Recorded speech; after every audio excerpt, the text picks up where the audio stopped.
Hello Aries, this is Victoria and I'm here with your August tarot forecast. As always, we'll be looking at your love life, your career and workspace, and we'll get you guidance on how to best utilize the energies of the month of August. At the end, I'll put some messages from your person of interest to yourself, so stick around for that.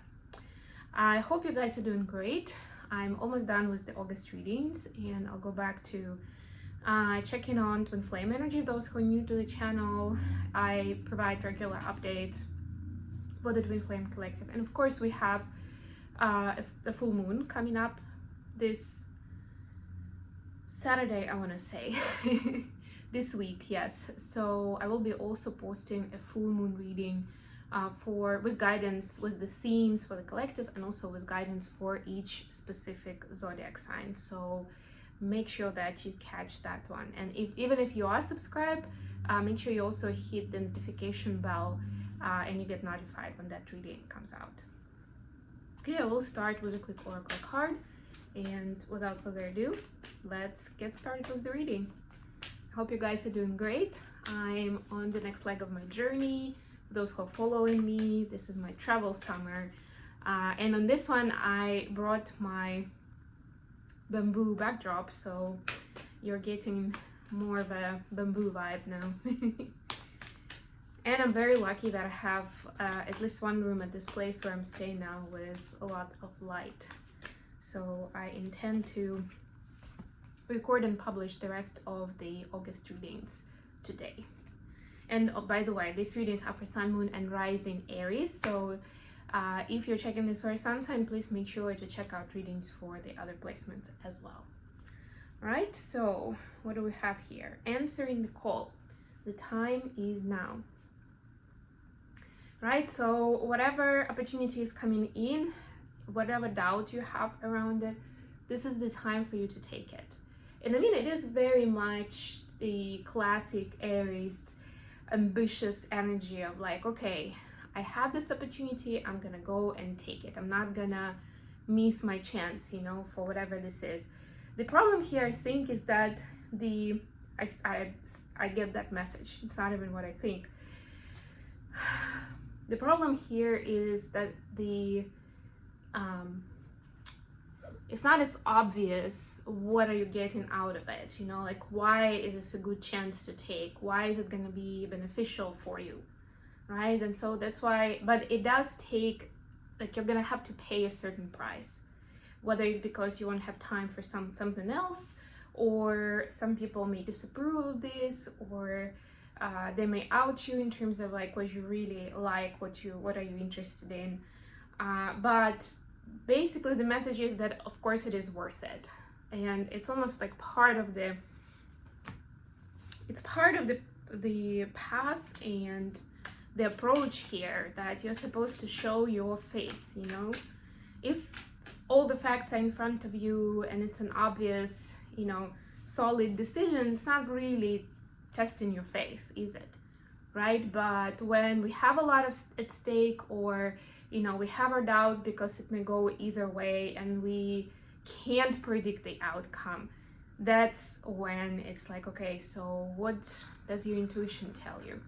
And how are you gonna respond to this call based on what your heart's desire is?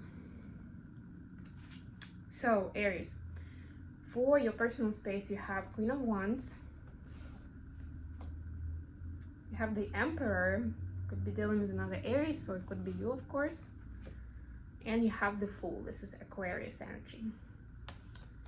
All right, for your career, you have Nine of Wands, you have the Empress. Now you have a couple Empress. This is Taurus. Beautiful. Page of Wands in reverse. And finally, for the advice, you have Queen of Cups, Seven of Swords, and Justice, Libra energy. Quite a few major arcanas here, so, and look at that, the World at the bottom of the deck. So some kind of old cycle is closing. This could be kind of like what, you know, a certain part of your lifestyle, maybe even the community, people that you surrounded yourself with, and now you're getting a chance to go into a completely different direction, right? And it's like, oof, yeah, it's scary because you don't really know how those people behave. You're not sure if you're gonna fit in. That's what I'm hearing here. But yeah, overall, I love this Emperor-Empress vibe.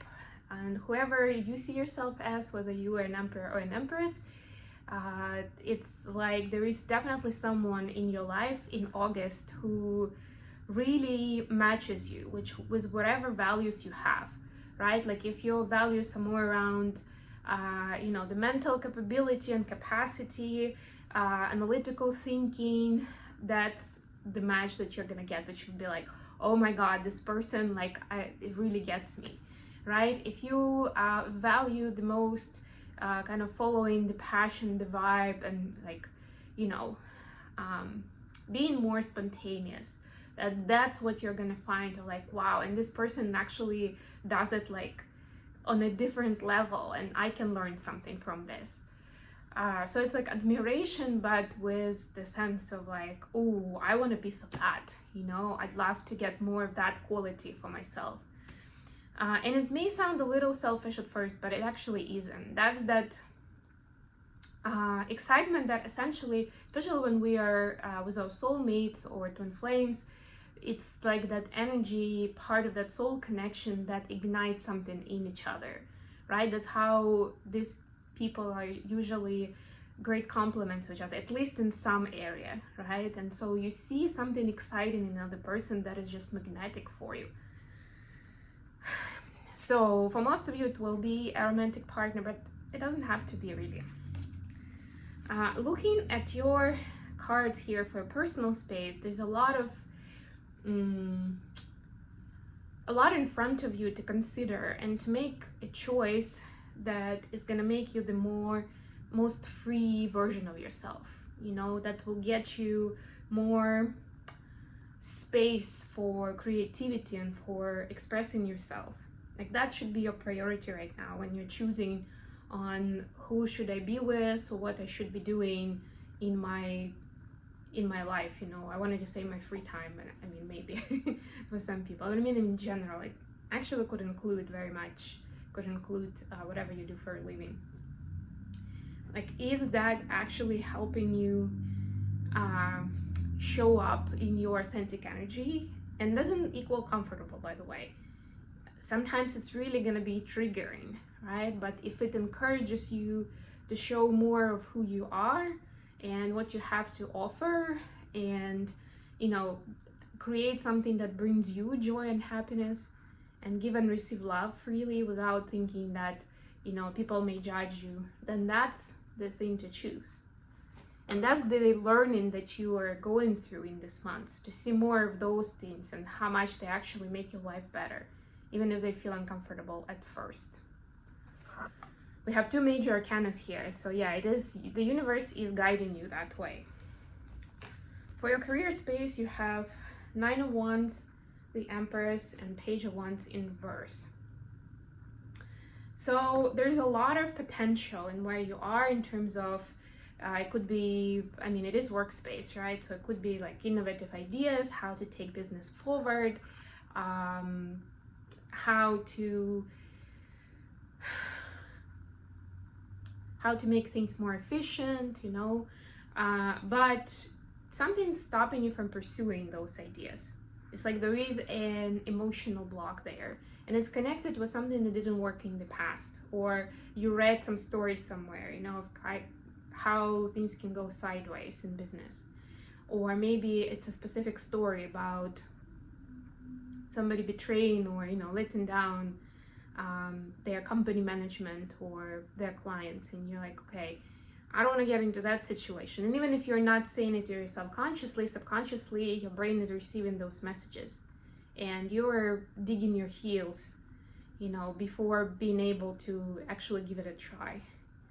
But this Empress energy is so beautiful, and it's supposed to remind you that whatever those ideas are and whatever your instincts are in terms of what to do next, they have a lot of merit, and almost like especially if this is your business, so it's like within your ownership and responsibilities, there is no one better to pick this path, or to pick the course of action.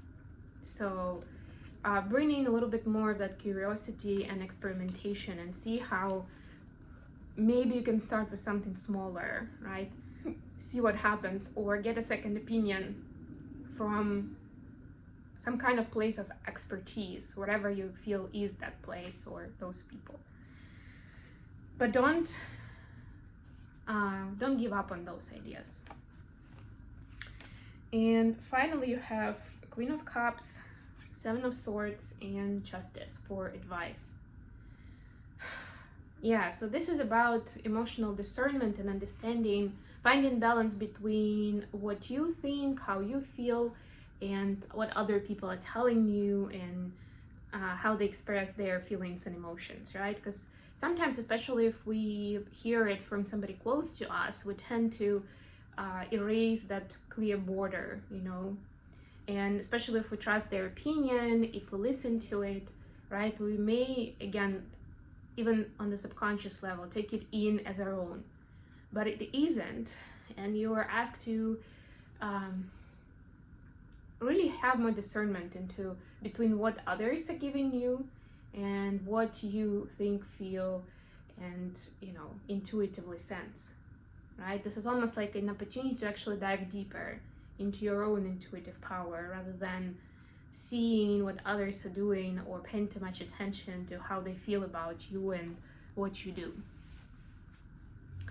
Okay, this is it for the main read, but we also have messages from your person of interest. So what does Aries need to know, or what does the person of Aries want to tell them? It's a better way to put it. All right, it fell away, but it has lovers on it. 1 second. All right, so it kind of flipped into the reversal, but let's get some clarifiers to see what we're dealing with. Yes, we have 10 of Swords and Queen of Cups. So there is synchronicity with that Queen of Cups that we saw for your guidance, right? But basically a person is saying that they have this image of the two of you being together, or at least they've painted it at some point in the past, and they're following that image, that picture. They're being very determined, very persistent with it. But somehow it's been harder and harder to follow that image lately. And they know that you're also going through a lot, and, you know, emotionally you are kind of like, I don't want to say unstable, but you're going through a lot, let's put it that way, right? But also they have a lot of pain that they don't talk about, right? So they feel like they don't want to occupy you with that. But what happens is that essentially that sustaining that picture is becoming so energy consuming that they're not sure how much longer they can do that, right? Like they can't feed just on inspiration and vision all alone, right? Especially if you are in a committed relationship with one another. So if anything, they'd like to have more clarity on where the two of you are, where this is going, and whether this image makes sense to you, you know? So, but they're afraid to ask the question. So yeah, I'm hearing some of you asking immediately, so why wouldn't they ask the question? Because it's not an easy question to ask, especially if you know that things aren't all that smooth, you know, aren't all that joyful and pretty, right? Then they are afraid to hear the answer that they don't want to hear. Because deep down, they still want to continue building it. They just want this kind of confirmation that you're on the same page and you both want the same things. All right, I'm gonna leave it here. Thank you so much for being with me today. Please don't forget to like the video and subscribe to my channel. And until next time, bye.